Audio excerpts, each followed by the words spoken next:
Maya Johnson had always been the kind of person who kept her head down and focused on her work. She wasn't one to stir up trouble or make waves, even when life threw challenges her way. At Crestwood Marketing, where she worked as a graphic designer, Maya was known for her quiet confidence and unmatched talent. Her designs were sharp, creative, and innovative, often praised by clients. But behind closed doors, things weren't as smooth as they seemed. Richard Langley, the company's senior manager, was not an easy man to work for. He was loud, opinionated, and carried himself with an air of superiority that made most employees uncomfortable. To Maya, Richard had always seemed like someone stuck in another era, clinging to outdated ideas about race, gender, and leadership. Over time, she noticed how he would often dismiss her contributions during meetings or give credit for her ideas to others. It wasn't blatant enough to report without raising eyebrows, but it was there, a low hum of disrespect that lingered beneath the surface. Despite this, Maya chose to rise above it. She reminded herself daily that her job was temporary, just a stepping stone until something better came along. But no matter how hard she tried to ignore Richard's behavior, things began adding up. There were the offhand comments about how articulate she sounded when presenting her work, as if it surprised him, or the times he joked about how urban her design choices were, using words that felt more loaded than playful. Each remark stung, but Maya swallowed her frustration and kept moving forward. After all, confrontation wasn't her style, or so she thought. One Tuesday afternoon, everything changed. The team was gathered in the conference room for what should have been a routine brainstorming session. Richard stood at the front of the room, leading the discussion about an upcoming ad campaign aimed at younger audiences. As usual, he dominated the conversation, throwing out ideas left and right, while barely giving anyone else a chance to speak. When it was finally Maya's turn to share her thoughts, she took a deep breath and carefully explained why she believed one of his suggestions might alienate part of their target demographic. "It's great that we want to appeal to teens," Maya said calmly, pointing to the slides on the screen. "But some of these references might come across as stereotypical. We need to be mindful of how different groups will interpret them." For a moment, the room went silent. Everyone turned to look at Richard, waiting to see how he would respond. At first, he seemed amused, chuckling lightly as though Maya had told a harmless joke. But then his expression shifted. His jaw tightened, and his eyes narrowed slightly. "Stereotypical?" he repeated, his tone dripping with disbelief. "You think I'm being stereotypical? That's rich coming from someone who clearly doesn't understand marketing." The comment hit like a punch to the gut, but Maya refused to let it show. Instead, she pressed on, explaining her reasoning with clarity and professionalism. "It's not about understanding marketing. It's about respecting our audience. If we don't consider their perspectives, we risk losing credibility." Her words only seemed to infuriate Richard further. His face reddened, and his voice grew louder as he interrupted her mid-sentence. "Enough, Maya. You're overthinking this. Just stick to designing pretty pictures and leave the strategy to people who actually know what they're doing." That was the last straw. Something inside Maya snapped. For years she had tolerated his condescension, his backhanded compliments, and his thinly veiled insults. But this blatant dismissal of her expertise, was too much. She straightened her posture, looked him directly in the eye, and said firmly, "With all due respect, Richard, my input matters. And I won't sit here and let you belittle me because of your biases." The tension in the room was palpable. No one dared to move or speak. Even Richard seemed momentarily stunned by her boldness. For a split second, Maya thought maybe, just maybe, he would back down. But instead, his anger boiled over completely. Without warning, he lunged forward, his hand slicing through the air before landing sharply against her cheek. The sound echoed through the room like a gunshot. Time seemed to freeze as everyone stared in shock. Maya's hand instinctively flew to her face, covering the spot where his palm had struck her. Her heart raced, and tears threatened to spill, but she forced herself to remain composed. Slow, everything happened so fast that no one could react immediately. One of her colleagues gasped audibly, while another muttered something under their breath. Richard, meanwhile, stood frozen, his chest heaving as though he couldn't believe what he'd just done. For a moment, Maya considered walking out of the room. She could feel the weight of everyone's eyes on her, watching, waiting to see how she would respond. Part of her wanted to scream, to demand justice right then and there. But another part, a stronger, quieter part, knew that reacting impulsively wouldn't solve anything. Instead, she locked eyes with Richard, letting him see the fire burning behind her calm exterior. In that moment, she made a silent promise to herself. This wasn't going to end here. As the meeting abruptly ended and people filed out of the room, whispering nervously among themselves, Maya stayed seated, collecting her thoughts. She knew this incident wasn't just about her. It was about every other employee who had ever been mistreated by someone like Richard. And she also knew that whatever happened next, she wouldn't let fear dictate her actions. This slap may have been intended to silence her, but it had only ignited a spark within her, a spark that would soon grow into a flame capable of burning down the walls of injustice around her. After the incident in the conference room, Maya knew she couldn't just let things slide. She had been slapped, not only physically, but also emotionally and professionally. It wasn't just about her anymore. It was about standing up for herself and everyone else who had ever been treated unfairly by someone like Richard. But Maya wasn't impulsive. She understood that reacting in anger wouldn't solve anything. Instead, she decided to take a step back, think carefully, and come up with a plan that would hold Richard accountable without putting her own career at unnecessary risk. The first thing Maya did was report the incident to Human Resources, HR. She walked into their office the next morning, her head held high, and calmly explained what had happened. She even showed them the faint red mark on her cheek as proof. At first, the HR representative seemed concerned, nodding sympathetically and taking notes. They promised to investigate thoroughly and assured her that such behavior wouldn't be tolerated in the workplace. But deep down, Maya wasn't optimistic.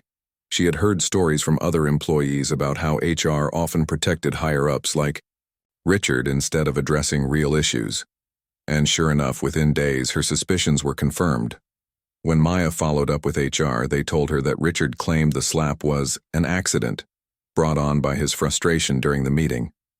According to him, he hadn't meant to hit her. He said he was simply gesturing emphatically and accidentally made contact.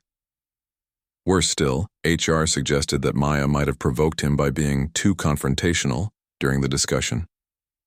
They advised her to move past the incident and focus on maintaining a positive working relationship with Richard. To Maya, this response felt like a slap in the face all over again. It was clear that no one in the company was going to stand up for her or take meaningful action against Richard, but Maya wasn't about to give up. If the system wouldn't help her, she would find another way. Over the next few days, she began quietly gathering evidence of Richard's discriminatory behavior. She started by reaching out to former co-workers who had left the company under mysterious circumstances. Many of them revealed that they too had experienced Richard's toxic management style, his subtle put-downs, his dismissive attitude toward women and minorities, and his tendency to blame others when things went wrong. Some even shared emails or messages where Richard had made inappropriate remarks about race or gender. Maya meticulously collected these pieces of information, knowing they could become crucial later on. At the same time, Maya made sure to document every interaction she had with Richard moving forward. She kept detailed notes about his comments, his body language, and any attempts he made to intimidate her after the slap. Whenever possible, she recorded conversations using her phone, ensuring she had concrete evidence if Richard tried to deny his actions in the future. This wasn't easy. It required patience and a lot of emotional strength. But Maya reminded herself why she was doing it. Every note, every recording, every piece of evidence was a step toward justice. While building her case, Maya also reached out to trusted friends and mentors outside the company. One of them was Sarah, a former colleague who now worked at a rival marketing agency. When Maya told Sarah what had happened, Sarah listened intently before offering some advice. "You can't fight this battle alone," she said. If you want to expose Richard, you need to make it public. People won't care unless they see how his actions affect real people. Sarah's words stuck with Maya. Making the issue public was risky. It could cost her job, damage her reputation, or even lead to retaliation. But it was also the most effective way to ensure Richard faced consequences. Inspired by Sarah's suggestion, Maya began crafting a strategy to shine a spotlight on Richard's behavior. She didn't want to resort to gossip or drama. Instead, she wanted to present undeniable facts that would force people to confront the truth. One key element of Maya's plan involved leveraging social media. She knew that platforms like Twitter and LinkedIn had become powerful tools for calling out injustice in the workplace. So, she created a private account under a pseudonym and began sharing anonymous posts about her experience. These posts weren't accusatory or angry, they were thoughtful and factual, highlighting specific instances of discrimination and abuse at Crestwood Marketing. Within days, the posts gained traction, sparking conversations among industry professionals and drawing attention to the toxic culture at the company. As her online presence grew, Maya also started reaching out to journalists who specialized in workplace ethics. She sent them anonymized documents and testimonies, hoping they would pick up the story and amplify her message. While waiting for responses, she continued documenting Richard's behavior, knowing that timing was everything. She needed to strike when the moment was right, when the pressure was strong enough to break through the walls of denial surrounding Richard. Despite the challenges, Maya found strength in her mission. Every late night spent organizing evidence, every nerve-wracking conversation with a former coworker, and every anonymous post she wrote reinforced her determination. She realized that this wasn't just about getting revenge on Richard. It was about dismantling the systems that allowed people like him to thrive unchecked. It was about creating a safer, fairer environment for everyone in the industry. Still, there were moments when doubt crept in. What if nothing changed? What if Richard got away with everything, and her efforts amounted to nothing? On those nights, Maya reminded herself of the fire she had felt in the conference room, the fire that had been ignited when Richard struck her. That fire wasn't just anger, it was resilience, it was courage, and it was hope. Hope that one day, workplaces would be free of people like Richard. Hope that one day, standing up for yourself wouldn't feel like such a lonely fight. With each passing day, Maya's plan grew clearer and more refined. She knew the road ahead wouldn't be easy, but she was ready. She had spent years tolerating disrespect and injustice, always believing that speaking up would do more harm than good. Now she understood that silence only empowered oppressors. By taking action, even if it scared her, she was reclaiming her power. And as daunting as the journey might be, Maya knew one thing for certain. Richard Langley had no idea what was coming his way. Maya's plan to expose Richard was coming together piece by piece, but she knew she needed something bigger, something that would force him to reveal his true colors in front of people who mattered. She couldn't just rely on anonymous posts or leaked documents. She needed a moment so undeniable, so public that it would leave no room for excuses or denials. That's when inspiration struck. The upcoming client presentation. Crestwood Marketing had landed a major account with a well-known lifestyle brand, and Richard was determined to impress them. The stakes were high, and he saw this as an opportunity to solidify his reputation as a top-tier marketing strategist. Maya, however, saw it as her chance to turn the tables. She began subtly positioning herself at the center of the project, volunteering to lead key aspects of the campaign design, while staying under the radar. Her goal wasn't to sabotage the presentation, it was to ensure Richard's biases shone through loud and clear. The day of the big meeting arrived, and the conference room buzzed with anticipation. Representatives from the client company filled the seats, their sharp suits and polished demeanors signaling how important this pitch was. Among them was someone Maya hadn't anticipated, a prominent advocate for diversity and inclusion named Lisa Monroe. Lisa was known across industries for her outspoken advocacy against racism and sexism in corporate settings. Maya recognized her immediately and felt a surge of hope. This unexpected twist could work perfectly in her favor. As the presentation unfolded, Richard took center stage, delivering his usual grandiose monologue about the campaign's vision. He spoke passionately about targeting mainstream audiences and maximizing profit margins, using buzzwords like innovation and cutting edge. But then came the moment Maya had been waiting for. During the Q&A session, one of the clients asked a seemingly innocent question. How do you ensure your campaigns are inclusive and resonate with diverse demographics? Richard paused, his confident smile faltering slightly. Inclusion wasn't exactly his strong suit, but he couldn't afford to appear ignorant. Still, old habits die hard. After clearing his throat, he launched into a response that made Maya's blood run cold. Well, he began, leaning casually against the podium. We focus on what works best for our core audience. Let's face it, not every demographic has the same purchasing power. Some groups simply aren't worth the investment. The room went silent. Even the air seemed to freeze. Maya watched as Lisa Monroe's eyes narrowed, her expression shifting from neutral to visibly displeased. Several other client representatives exchanged glances, their discomfort palpable. Maya, seated quietly near the back of the room, allowed herself a small inward smile. Richard had just dug his own grave, and he didn't even realize it yet. When the meeting concluded, the clients thanked the team politely before leaving, though their body language suggested they weren't impressed. Maya lingered behind, observing, as Richard strutted around the office, congratulating himself on a job well done. They loved it, he declared to anyone within earshot. Mark my words, we've got this deal locked down. But Maya knew better. Within hours, whispers began circulating online. Someone, likely Lisa Monroe, had shared Richard's comments on social media, sparking outrage among industry professionals. Tweets criticizing Crestwood Marketing's lack of inclusivity flooded timelines, and hashtags like bias in business trended locally. Journalists picked up the story, writing scathing articles about Richard's blatant disregard for diversity. Clients who had once praised the company started distancing themselves, issuing statements condemning discriminatory practices. Back at the office, chaos erupted. Richard stormed into meetings demanding answers about where the leak had come from. He accused employees of betrayal and threatened disciplinary action if anyone was found responsible. Meanwhile, HR scrambled to contain the fallout, issuing vague apologies and promising to reassess internal policies. But the damage was done.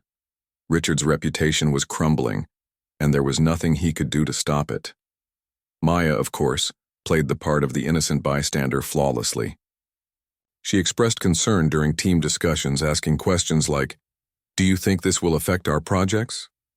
Or what can we do to rebuild trust with clients?"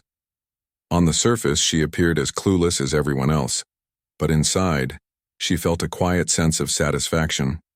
Every article, every tweet, every critical comment was a testament to her strategy, paying off. Richard was finally facing consequences for his actions, and the world was watching.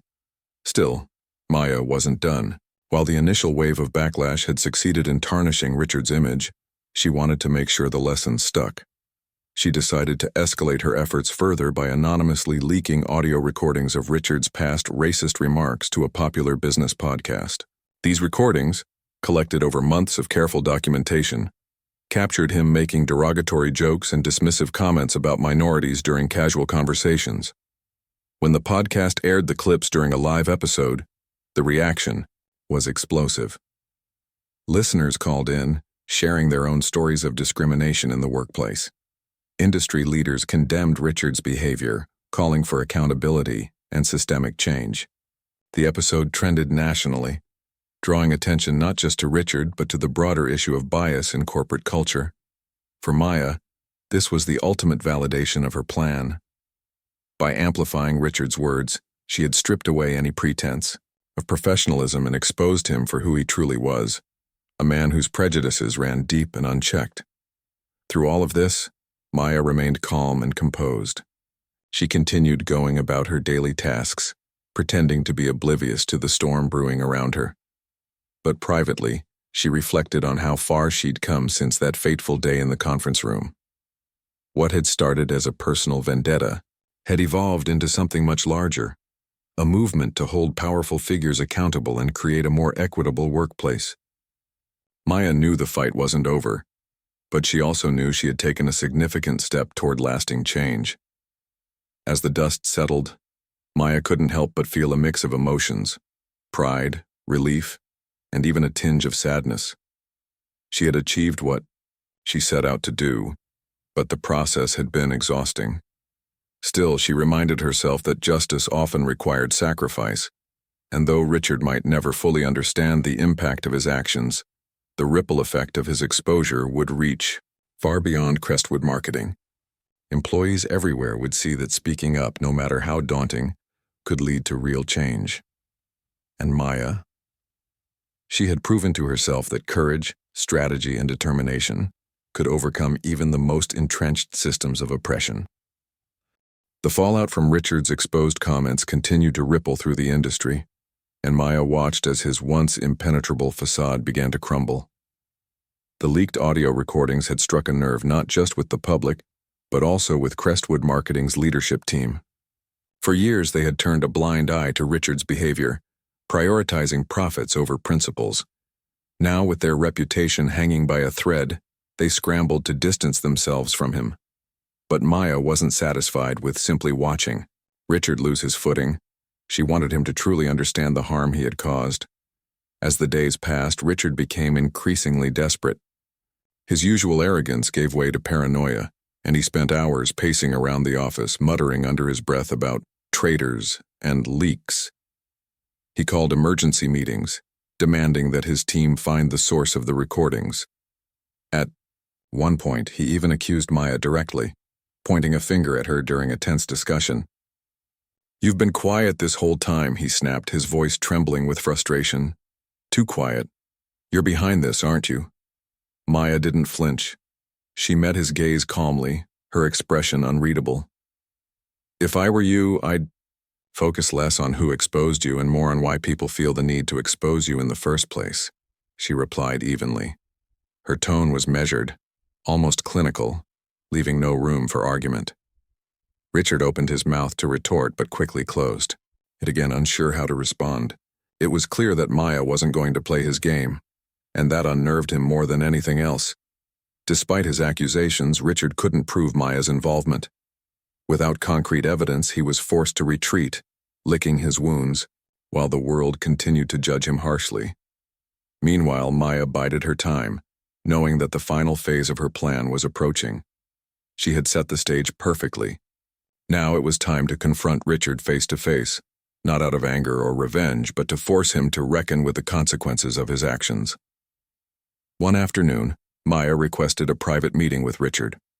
When she walked into his office, he looked up from his desk, surprise flickering across his face. "What do you want?" he asked gruffly, leaning back in his chair. There was a hint of defensiveness in his tone, as if he expected another attack. But Maya didn't come to fight. Instead, she placed a folder on his desk and sat down across from him. "I'm here because I think it's time we had an honest conversation," she said, her voice steady. Richard raised an eyebrow, clearly skeptical. "About what? Your little crusade to destroy my career?" He shot back, his tone dripping with bitterness. Maya ignored the jab and opened the folder, revealing pages of testimonials from current and former employees. Each one detailed instances of discrimination, belittlement, or outright hostility they had endured under Richard's leadership. Some recounted being passed over for promotions despite their qualifications. Others described offhand remarks about their race, gender, or background that had left them feeling isolated and undervalued. As Richard flipped through the documents, his expression shifted from disbelief to discomfort. "These are lies," he muttered, though his voice lacked conviction. "People exaggerate things when they're upset." "They're not lies," Maya countered firmly. "These are real stories from real people whose lives you've impacted. Maybe you didn't mean to hurt them, or maybe you did. But the result is the same. You created a toxic environment where people felt unwelcome and unsafe." Richard clenched his jaw, avoiding eye contact as he processed her words. For a man who prided himself on control and authority, this moment was utterly foreign to him. He had always seen himself as untouchable, immune to criticism. Yet here he was, cornered by the very people he had overlooked and dismissed for years. Maya pressed on, her tone softening slightly. I know you don't see yourself as a bad person. You probably tell yourself that your comments were harmless, that you were just joking or speaking your mind. But intentions don't erase impact. What you say and do affects others, whether you realize it or not. For the first time, Richard seemed genuinely conflicted. He stared at the testimonials, his hands trembling slightly as he turned the pages. Finally, he sighed heavily and leaned forward, resting his elbows on the desk. Okay, he admitted reluctantly. Maybe I've made mistakes, but what am I supposed to do now? Beg for forgiveness? Throw myself on the sword? It's not about begging or self-pity, Maya replied. It's about taking responsibility. Acknowledging what you've done wrong is the first step. The second step is making meaningful changes, not just for show, but because it's the right thing to do. She went on to explain that true accountability meant more than issuing empty apologies or attending mandatory diversity training sessions. It meant actively working to unlearn harmful biases, listening to marginalized voices without defense-laurence, and using his position of power to advocate for equity. You have a choice, she told him. You can either continue down this path and lose everything, or you can try to rebuild trust and become part of the solution. Richard didn't respond immediately. He sat in silence, staring at the folder as if it held all the answers he needed. Maya could see the wheels turning in his head, the weight of his actions finally sinking in.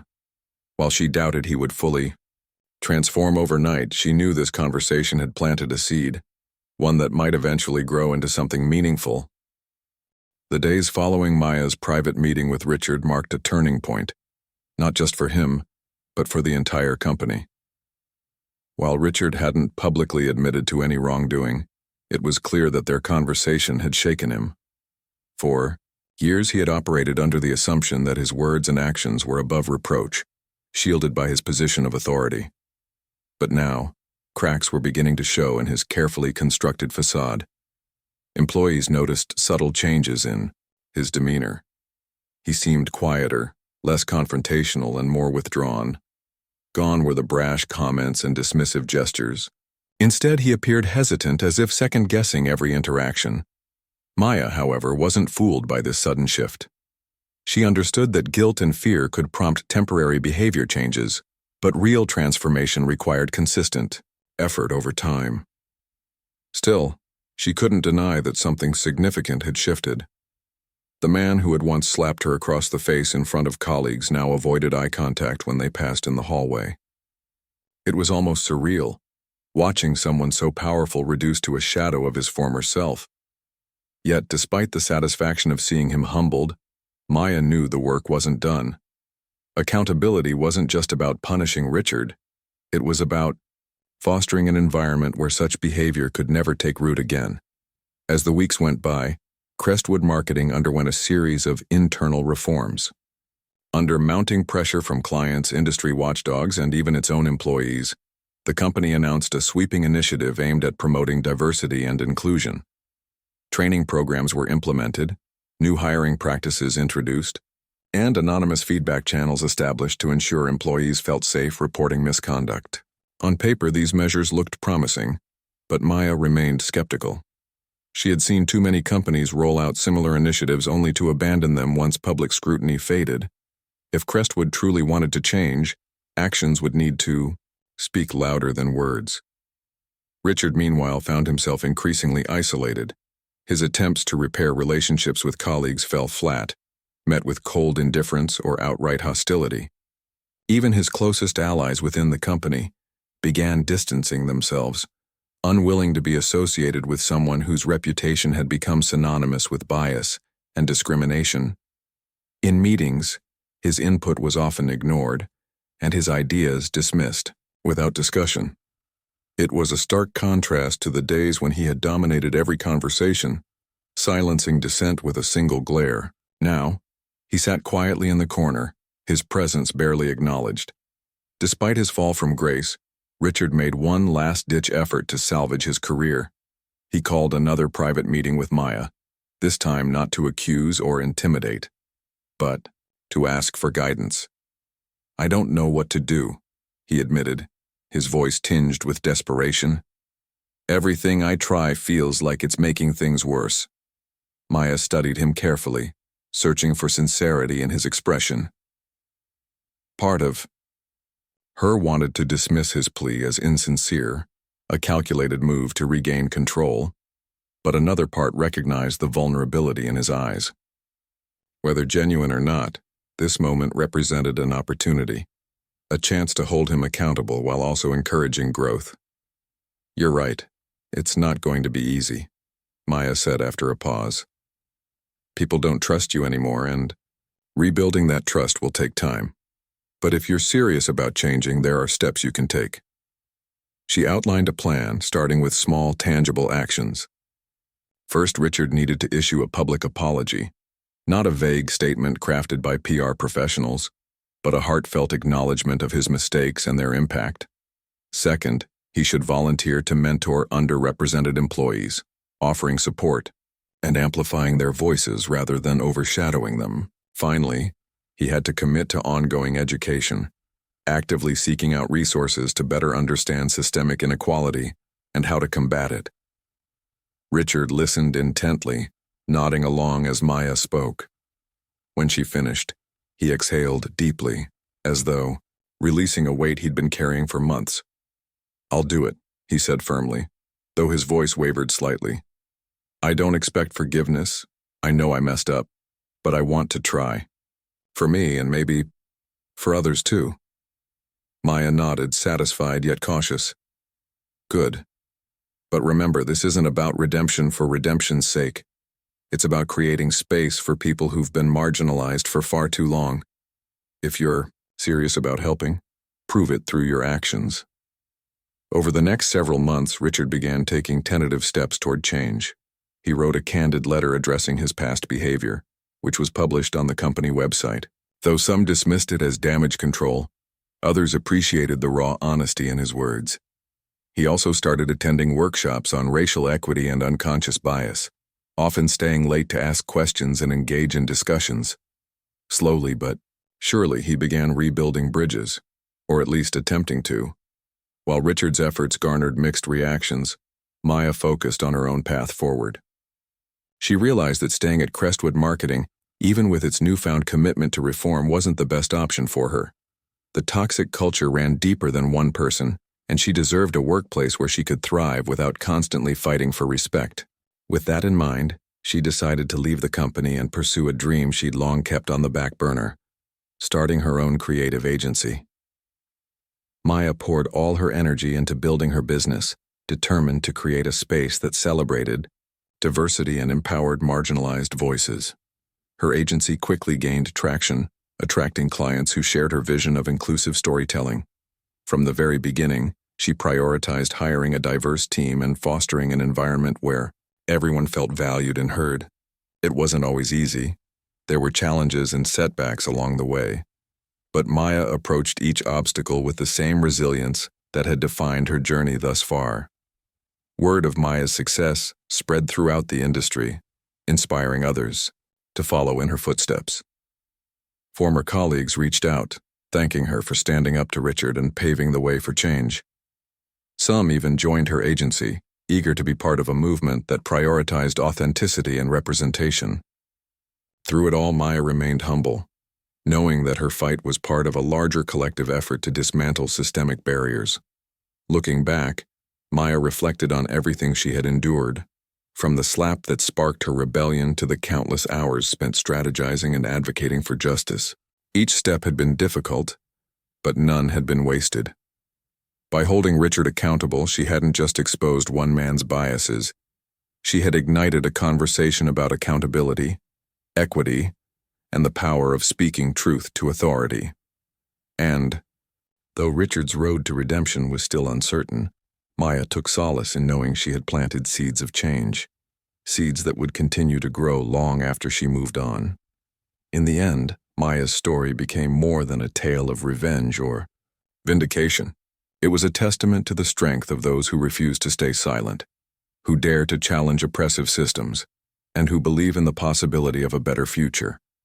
For Maya, the journey had been grueling, but the reward was worth every ounce of effort.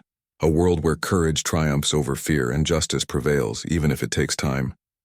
Months turned into a year, and the ripple effects of Maya's actions continued to shape not only her own life, but also the lives of countless others. Crestwood Marketing, once known for its toxic culture and discriminatory practices, had undergone a dramatic transformation, or at least that was what the company claimed in their glossy annual report.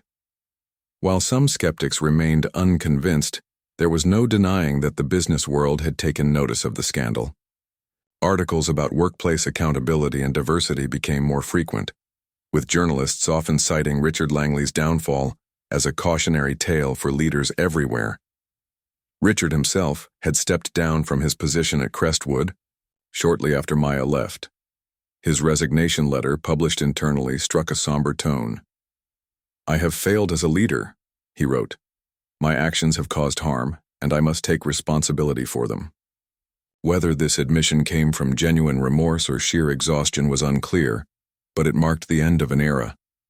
He disappeared from the public eye, retreating to a quiet life away from the spotlight.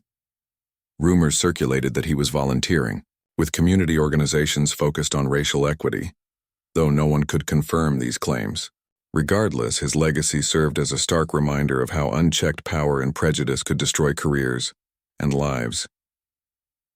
For Maya, leaving Crestwood had been the best decision she ever made. Her creative agency, named Visionary Roots, quickly gained recognition for its bold campaigns and inclusive approach. Clients praised Maya's ability to tell authentic stories that resonated across diverse audiences. What set her apart wasn't just her talent, it was her unwavering commitment to uplifting underrepresented voices. Every project her agency took on reflected this mission, whether it was designing ads for minority-owned businesses or partnering with nonprofits advocating for social justice.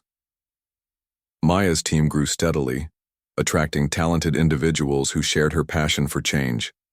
Among them was Sarah, her former colleague and confidant who joined as a senior strategist. Together, they built a workplace culture rooted in respect, collaboration, and innovation. Employees felt valued and empowered, knowing their contributions mattered.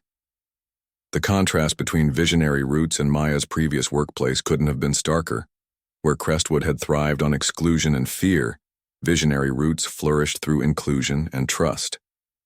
As her agency gained prominence, Maya found herself invited to speak at conferences and panel discussions. At first she hesitated, unsure if she wanted to relive the painful memories associated with Richard and Crestwood. But then she realized that sharing her story could inspire others facing similar struggles. So she began speaking openly about her journey, the racism she endured, the slap that ignited her rebellion, and the steps she took to hold Richard accountable.